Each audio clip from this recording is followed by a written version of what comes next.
పేరుని రాజ్ కుమార్ అని అందరూ పిలుస్తుంటారు. వాస్తవానికి ఏంటంటే అసలు పేరు వచ్చేసి ధరావత్ రాజ్ కుమార్ నాయక్. అంటే ఈ పేరుని నేర్చుకోవడం వల్ల భారత ప్రధాని నరేంద్ర మోడీ గారు కూడా పేరుని రాజ్ కుమార్ అని మెన్షన్ చేయడం. సో ఈ కొంతకాలం ఈ పేరుని నాట్యంలో మనం ముందుకు వెళ్తుంటాం కాబట్టి బాగా కష్టపడి ఎవరైతే వెళ్తుంటారో వారికి టైటిల్ గురుగారు అప్పట్లో అందరికీ పేరుని అనే బిరుదులాగా ఇచ్చేవారు దీన్ని. సో మన కష్టానికి అది ఈరోజు పేరుని రాజ్ కుమార్గా మారింది. పేరిణి నాట్యం అంటే దాదాపు మనకు కాకతీయుల కాలం అని చెప్పుకోవచ్చు. ఆ టైంలో బాగా అద్భుతంగా ప్రచారంలో ఉండేది భారతదేశం అంతటా. సో దాని తర్వాత కనుమరుగై మళ్ళీ మనం తెలంగాణ సాధించుకున్న తర్వాత మన పేరుని కూడా మళ్ళీ చాలా అద్భుతమైన స్థాయిలో దీన్ని ముందుకు తీసుకెళ్ళడం జరిగింది. సూర్యాపేట బీబీగూడెం వాస్తవుడిని. సో అక్కడ నాకు ఒక చిన్న ఇన్స్టిట్యూషన్ ఉండే, దాంట్లో పిల్లలకి అందరికీ క్లాసెస్ చెప్తుండేవాడిని. సో సమ్మర్ వచ్చినప్పుడల్లా అక్కడనే క్లాస్ తీసుకునేవాడిని. బట్ ఈసారి ఏంటంటే హైదరాబాద్లో చెప్పాలి అనే ఒక చిన్న ఆలోచన వచ్చి ఉండే. అంటే మాస్టర్స్ చేసాము డ్యాన్స్లో. దాదాపు 60 నుంచి 70 మంది దాకా పిల్లలు వచ్చారు. అందరూ సిటీ సెంటర్ మనకి నాంపల్లి అసెంబ్లీ అంటే అటు బోడుపల్ అవతల నుంచి కూడా వచ్చిన వాళ్ళు ఉన్నారు. గట్కేసర్ ఆ ఏరియా నుంచి వచ్చిన వాళ్ళు ఉన్నారు. ఇటు చూస్తే సన్ సిటీ అవతల. సో చాలా దూరం నుంచి వచ్చిన చాలా పేద పిల్లలు ఉన్నారు. మంచి అందరూ హెచ్చు తగ్గులు ఏం లేదు ఇక్కడ. బట్ అందరూ కళ కోసమే వచ్చారు. మనకు దాంట్లో సైన్స్ పరంగాను, మ్యాథమెటిక్స్ పరంగాను, సోషల్ పరంగాను అన్నీ ఉంటాయి అన్నమాట దాంట్లో.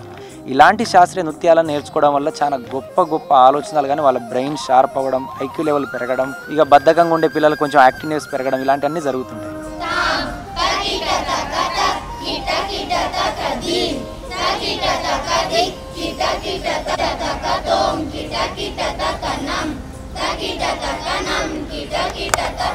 రెండు బ్యాచెస్గా చేసాము. మార్నింగ్ 6 to 8 ఒక బ్యాచ్, 1 hour గ్యాప్ ఇచ్చి మళ్ళీ 9 to 11. ఇది మేము 30 days అనుకున్నాము. కానీ పిల్లల యొక్క ఇంట్రెస్ట్ని చూసి తప్పకుండా వీళ్ళకి ఏదైనా ప్రోగ్రామ్ చేయించాలనే ఒక ఆలోచన కలిగింది.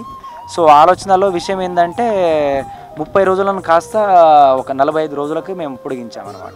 జూన్ 13వ తారీఖు నాడు స్లాట్ బుక్ చేసుకున్నాం అక్కడ. ఇలాంటి కొన్ని సబ్జెక్టులను మనం ప్రతి పాఠశాలలో కనుక పెడితే చాలా యాక్టివ్ అవుతారు పిల్లలు. అదే గవర్నమెంట్ మాకు మళ్ళీ ఇది ఫ్రీగా కనుక ఇస్తే తప్పకుండా ఇదే గ్రౌండ్లో మేము టెంట్ వేసి 100 నుంచి 300 మందికి ఫ్రీ క్యాంప్ పెట్టి మన తెలంగాణ శాస్త్రీయ నృత్యమైన పేరిణి నాట్యాన్ని నేర్పించడానికి తప్పకుండా మేము దోహదపడతాం. మేము ముందుకు సాగుతాం దానికోసం. అండ్ నేను ఏమని చెప్పాలనుకుంటున్నా అంటే ఈ దేశ ప్రజానికైనా కానీ మన తెలుగు ప్రాంతాల ప్రజలకైనా కానీ ఒకటే మాట, నేను ఎప్పుడు స్లోగన్ తోటే ఎప్పుడు చెప్తుంటాను, sun be with the culture and stand for the nation అని ఎప్పుడు చెప్తుంటాను. సో తప్పకుండా అందరూ కూడా కల్చర్ని అలవాటు చేసుకోవాలి. అది మన ఒంట్లో భాగమే. అది మనం ఎప్పుడు కూడా మర్చిపోయే విషయం. అంటే ఒక ధ్యానం చేస్తేనే కాదు, నా నాట్యంతో పాటు ధ్యానాన్ని నేను అడాప్టేషన్ చేసుకున్నాను. సో ఇలా స్టాండర్డ్గా నేను ఈరోజు ఇంత స్థాయిలో ఎదగగలిగాను.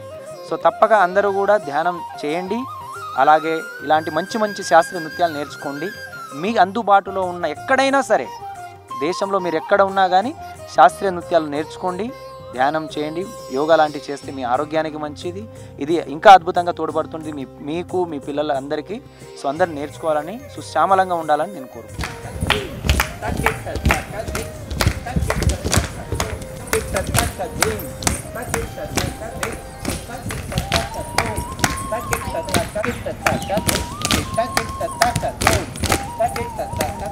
ఇక్కడ పేరుని నేర్చుకోవడమే కాదు, సర్టిఫికెట్ కోర్స్ నేర్చుకోవడం అండ్ ఇక్కడ సమ్మర్ క్యాంప్ ఇప్పుడు పిల్లలకు నేర్పించడం, ట్రైనింగ్ ఎలా చేయాలి పిల్లలకు అనేది కూడా అన్నీ చెప్పడం జరిగింది.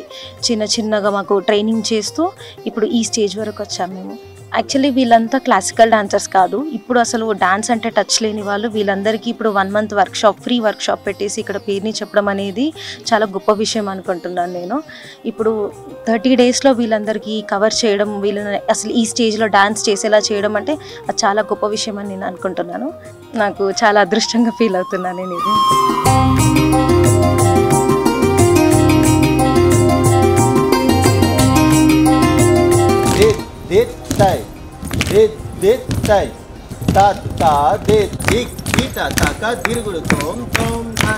అందరికీ నమస్కారం. నా పేరు గర్ని సంతోష్ కుమార్, మాది సూర్యాపేట డిస్ట్రిక్ట్. నాకు డ్యాన్స్ అనేది ఫస్ట్ అసలు తెలియదు, ఎలా ఉంటుంది ఏంటి అని కూడా తెలియదు. పేరిణికి తెలంగాణ ప్రభుత్వం వచ్చిన తర్వాత 2017-16లో అప్పుడు డిప్లొమా సర్టిఫికేట్ కోర్స్ ప్రవేశపెట్టారు. ఆ కోర్స్ చేస్తూ చిన్నగా ఎంఏ ఆంధ్రనాట్యం చేశాను. అలా ఆంధ్రనాట్యంలో గోల్డ్ మెడల్ తీసుకున్నాను.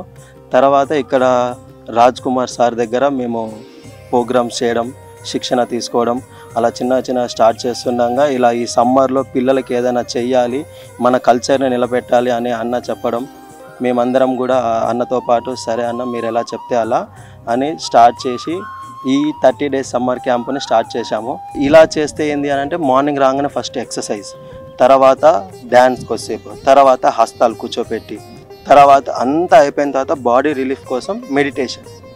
ఇలా ప్రాసెస్గా 1 by 1 చేయడం వల్ల పిల్లలు కూడా ఫస్ట్ డేకి ఈ రోజుకి చాలా మార్పు చూసాం వాళ్ళలో కూడా. అండ్ వాళ్ళకి శిక్షణ ఇస్తుంటే మాలోనే ఇంకా తెలియని ఎనర్జీ, అరే పిల్లల్ని ఇంకా చేయించాలి, వీళ్ళలో ఇంకా కంటిన్యూ చేయాలి. అలా మాకు ఇంకా ప్రభుత్వం ఇంకా సపోర్ట్ చేస్తూ ఇలాంటి శిక్షణ శిబిరాలు ఇంకా ఎన్నో పెట్టి ఇలా కల్చర్ని ముందుకు తీసుకువెళ్ళాలని కోరుకుంటున్నాం. And thank you.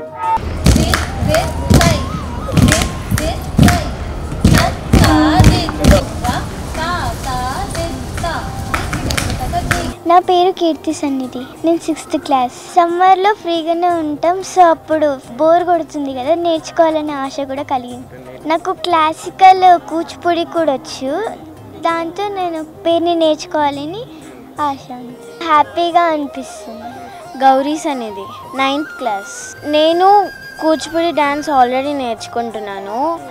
అట్లే పేరుని నేర్చుకుంటే నాకు కొంచెం దానికి దీనికి డిఫరెన్స్ తెలుస్తుందని చెప్పి నాకు ఆశ కలిగి నేర్చుకుంటున్నాను. నా పేరే శశ్విత, 8th క్లాస్. చాలా బాగా నేర్పిస్తున్నారు, గురువుగారు నేర్పిస్తా అన్నారు, అందుకే నేర్చుకోవడానికి ఫ్రీగా నేర్పిస్తున్నారు. వర్షిత, 8th వెళ్తా ఇప్పుడు. అంటే ఫస్ట్ మమ్మీ అడిగింది ఇంట్రెస్ట్ ఉందా అని పేరెంట్ డ్యాన్స్ మీద. అంటే అదేంటి మమ్మీ అంటే అక్కడికి వెళ్ళినాక తెలుస్తుంది అన్నది.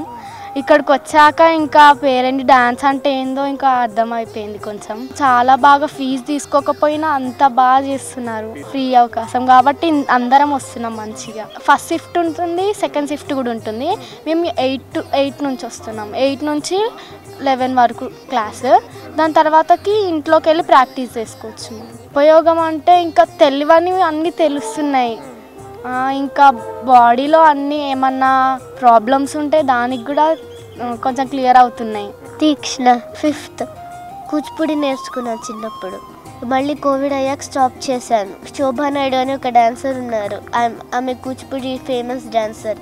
సో ఆమె చనిపోయాక మొత్తం రూల్స్ రెగ్యులేషన్స్ అంతా పోయాయి, అందుకనే ఇంకా నాకు టైం కుదరలేదు. ఇది మన తెలంగాణ పేరుని నాట్యం కాబట్టి చాలామంది దీన్ని మర్చిపోయినారు. మళ్ళీ గుర్తు చేయాలని రాజ్ కుమార్ సార్ వాళ్ళు పెట్టినారు ఫ్రీగా, అందుకు నేర్చుకుంటున్నాం.